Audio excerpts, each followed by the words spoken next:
It's just gone 8:20. We are literally awaiting the Olympic torch. It's right over there. The next bearer is lined up in his white. We're going to have a quick chat now with somebody who knows this torchbearer personally. Could you tell us your name, please? My name's Keith Gibson. Yes, I know Jed very well. He's the founder of a charity that we run called Sarah's Hope Foundation, and he's actually flew in from Crete this week to be a torch carrier today.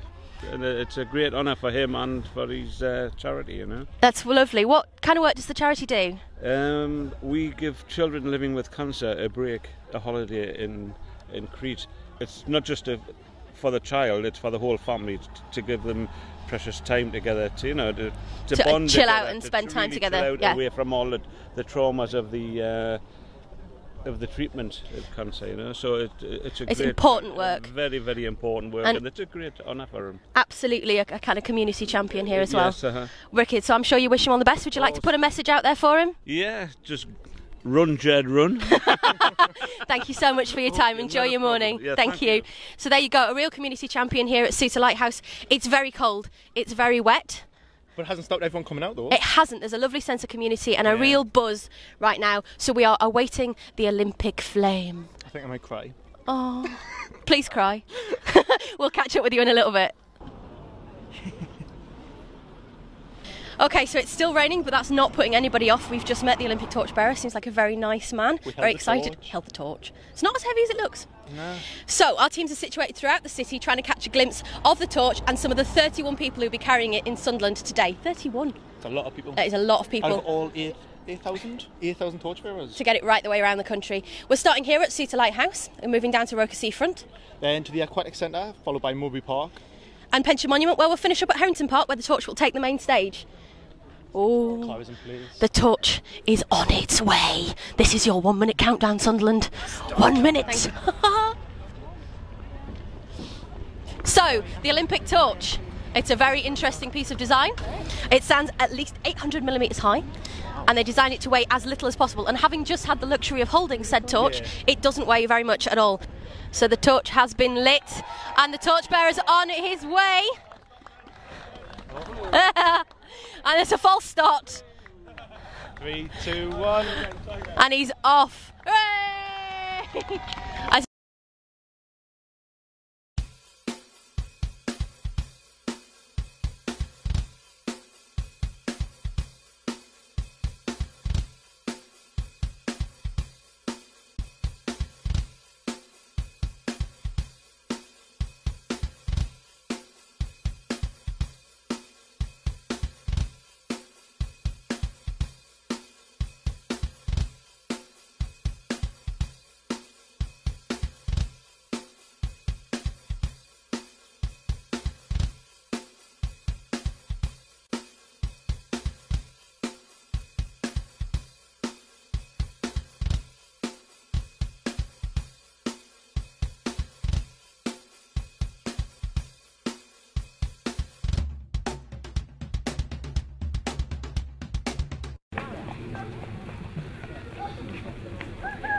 Hello, we are here in Mowbray Park.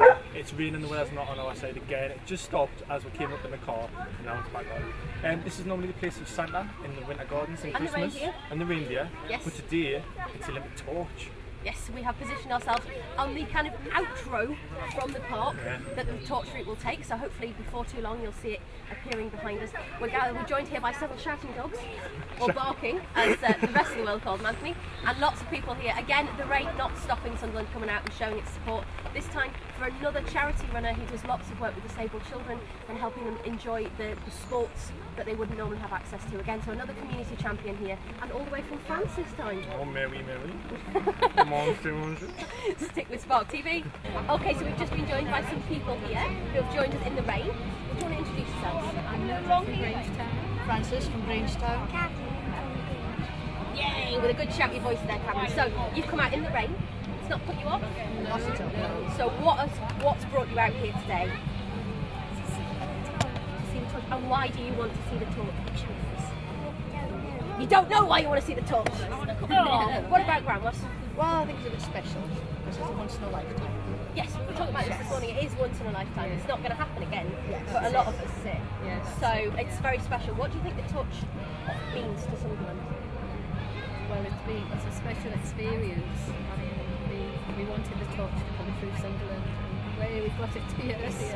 Yes, many things pass us by, don't they? They do. Too many things pass us by, and actually they need to realise just how brilliant Sunderland is. That's it. Hooray! Yes. Hooray for the torch and hooray for Sunderland. Let's have a hooray! Hooray! Hooray! We got to touch the torch this morning. We did, yeah, when it was in South Shields. Yes. Super lighthouse. At Suter Lighthouse. And what did that mean to you? You got a little bit giddy. You've been a little bit giddy since you were allowed to touch the torch. Because I was a bit asleep this morning, and then as soon as we did that, as soon as we touched that torch, everything just like whirled up, and I was like, oh, this is it, it's going to happen. And over the weeks, it's been building. I've seen it go through Scotland, and then down into Berwick, and then finally Newcastle last night, and then Sunderland now. It's made it. That's that moment that you've been waiting for. And see, this is the pretty strange thing, because I've not been particularly bothered, to be honest, Yeah. about the whole torch and the Olympics thing, really. It's just an excuse to take the really bad telly that I want to watch off the TV. But actually having held the torch, I'm now a bit excited. I'm really excited the dog's talking to you again. I'm a little bit excited to see the next leg and the next leg, and to keep torch stalking throughout the rest of the day, which is what we're going to do.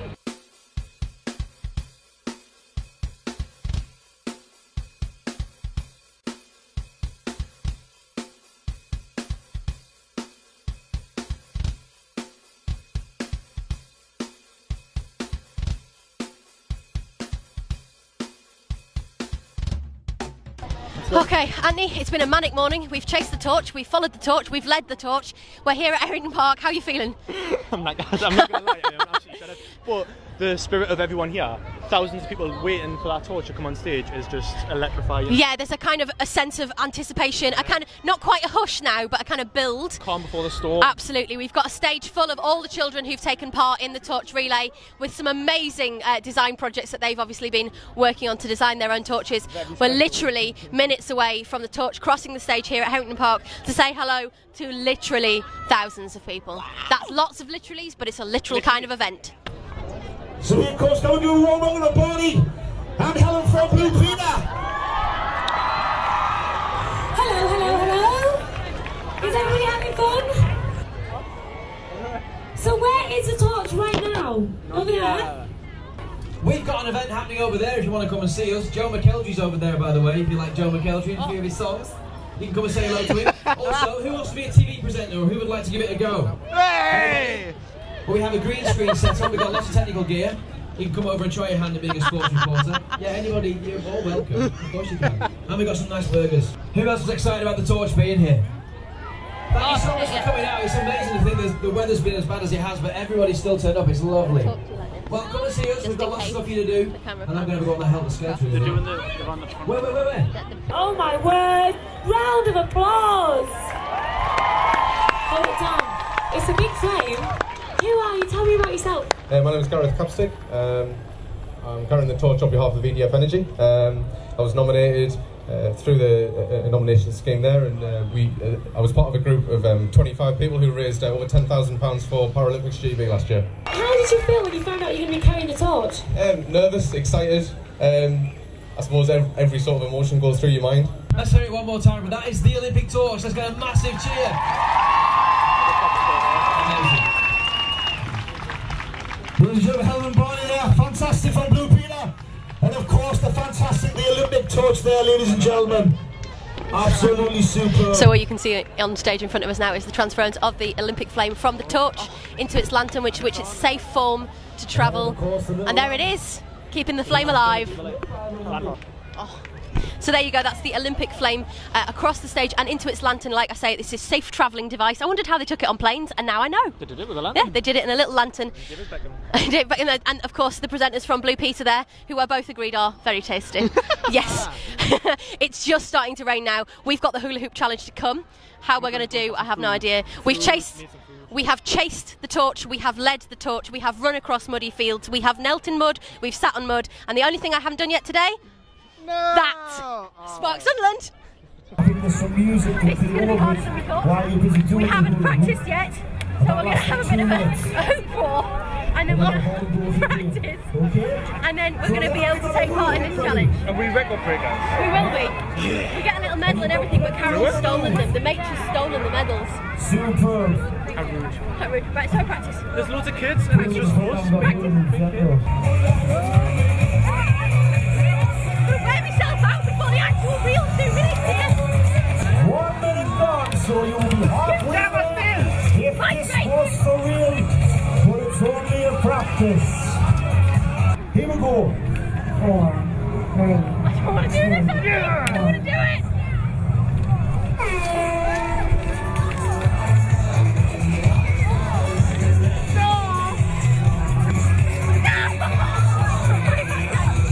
Put it down. Andy played his cheek.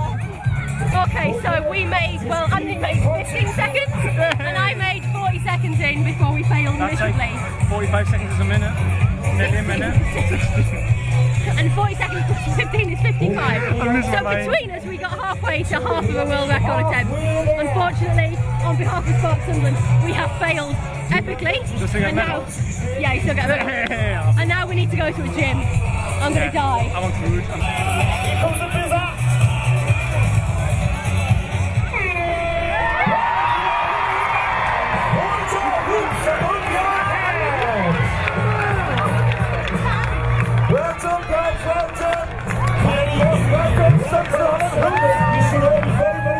So, obviously, Sunderland in general, much better at hula hooping than Spark, but we'll work on it, we promise.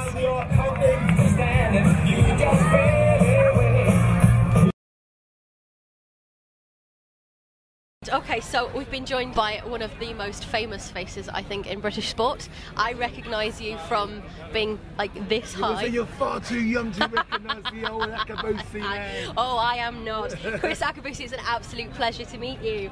3-time Olympic medalist, hurdler, sprinter, silvers, bronze medals. What's that done to your life being part of Team GB?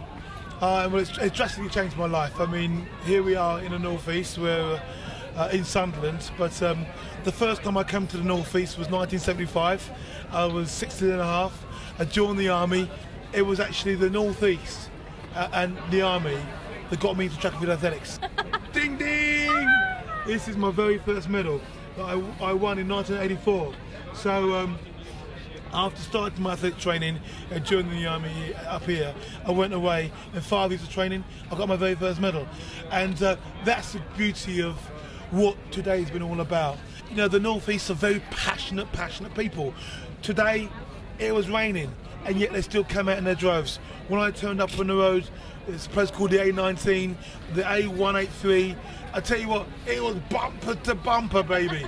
What people need to know in the locality is that when you come out to play and you engage with the Olympic spirit, that actually gets transmitted to all the athletes. So you are part of the Olympic family because they feel the energy, they feel your passion, and that ignites their spark to go and raise their bar. Everybody here, you must appreciate that when the play comes into and your energy and your enthusiasm actually begins to get the juices flowing in the athletes because they recognise now that you know the Games is in town. It's going to happen, and that gets into our own spirits. The Olympic Games is about energy, it's about passion, it's about performance, it's about these young people here and in your homes recognising that human beings be the best they can possibly be.